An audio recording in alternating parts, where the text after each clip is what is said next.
part of the reason that women like men who have some capacity for aggression, but who are still productive and reciprocal, is that men who are productive and reciprocal, who have some capacity for aggression, can keep the real monsters at bay.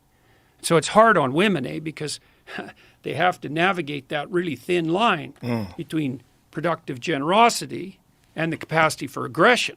That's a really tough thing to navigate. That's basically the story of Beauty and the Beast, the Disney movie, right? Because Gaston is a narcissistic psychopath. And the Beast is someone capable of aggression, but he's not tamed into a reciprocal relationship.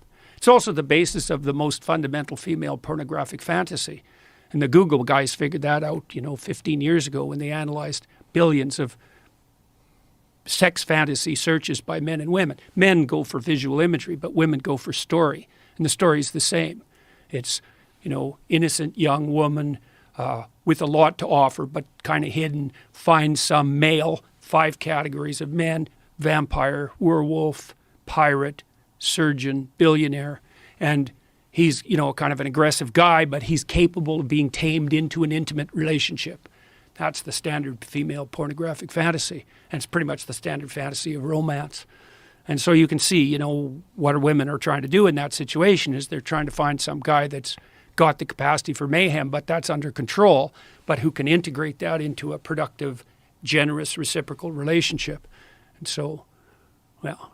It's fascinating because the capacity for violence and the capacity for aggression is one of the things that's been actively muted in our male population. Yeah, well, there's a bunch of reasons for that, and some of them turn into positive feedback loops, like there's sort of self-fulfilling prophecies. So there's a lot of women out there who've never had a positive relationship with any male in their life, right? And maybe not only not a positive relationship, but really a series of pretty negative relationships.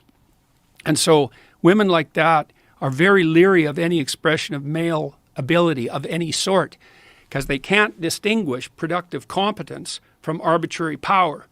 And because they're trying to defend themselves because they've been hurt repeatedly, maybe they come from broken families and catastrophically arranged neighborhoods, one of the tactics that can be used in that situation is just to try to do everything you can to distance yourself as much as you can from any display of male ability, because it can't be distinguished from psychopathy, can't be distinguished from the use of power. It takes a sophisticated woman to be able to make that distinction. So the other thing you see too is that young women are much more likely to be seduced by psychopaths than older women, because the psychopaths mimic competence.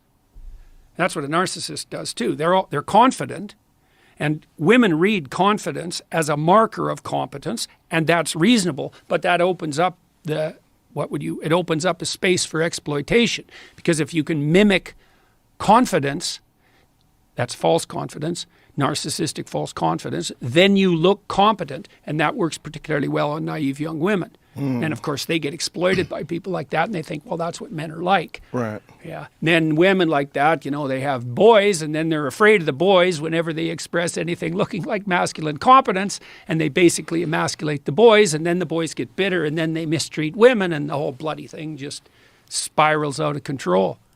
And that's where we are. That's where we are.